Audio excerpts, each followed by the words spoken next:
就呢個參加澳門旅遊發展局舉辦嘅博客奧斯卡得到最佳藝文大人獎，咁其中一份禮物呢，就係可以去澳門玩2日1夜，所以今年我哋嘅結婚紀念呢，就選擇去澳門啦。我哋嘅禮物呢，仲包括咗係氹仔嘅永利皇宮酒店房。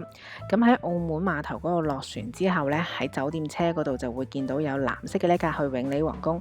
咁只要上車大概15分鐘呢，就會去到酒店噶啦。咁當然啦，你都可以揀喺氹仔落船嘅，咁就更加方便去酒店啦。永利皇宮咧喺2016年8月開幕嘅，咁我入住嘅時候呢，大概係開咗半年嘅啫，咁所以啲嘢呢都係好新淨噶。lobby 咧有個迴旋木馬係用花嚟砌成嘅，咁當然啦，裏邊有啲係真花，有啲係假花啦。咁不過出嚟個效果係非常之夢幻同埋浪漫嘅，我睇幾都睇唔厭啊！呢個係出 lift 嗰度，純粹係出咗 lift，但係已經好似酒店房嘅感覺。哦，呢個係最大最靚個草皮，幾靚！我哋而家去攞房。嗯。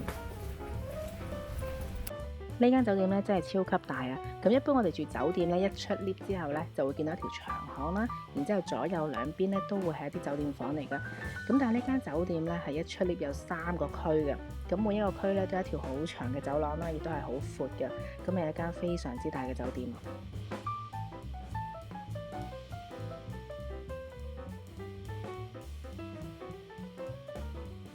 終於揾到我哋間房啦！咁我敲下門之後就入去啦。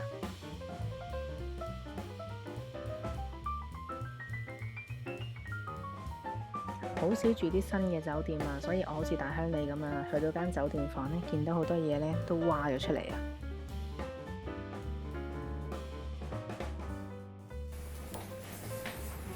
哇！會自動打開㗎！哇！有房有廳啊！哥哥，過嚟呢度啊！哇！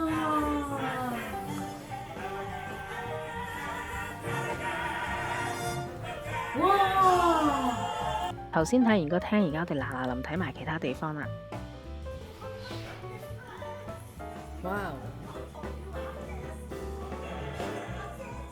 跟住咧喺房嗰度嘅側邊咧，就入嚟呢個衣帽間。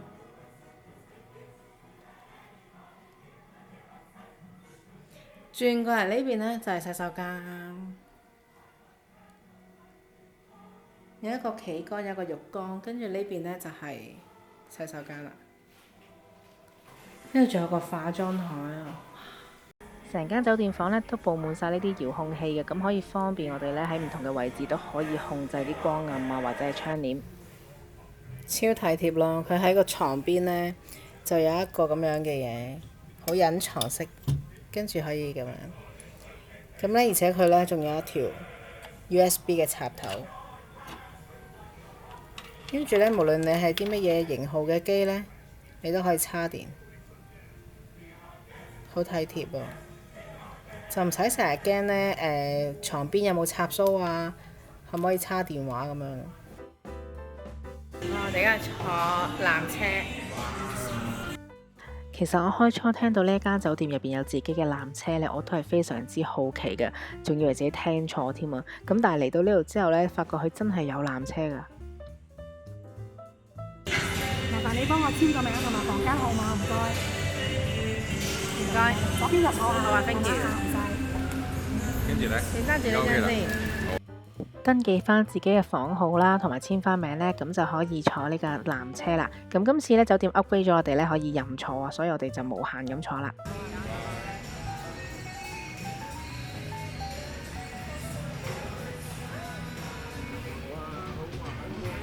一人坐一邊。唔係喎，應該係嘅咩？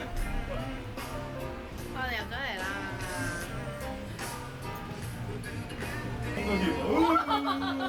轉彎嘅時候都好快㗎，原來好快添喎！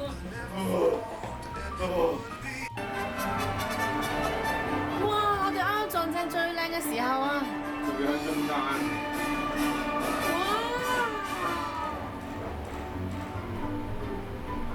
哇！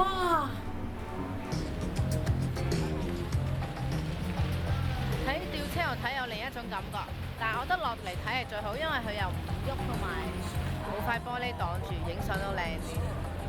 睇完表演呢，我哋就返酒店房嗰度慶祝我哋結婚2週年紀念啦。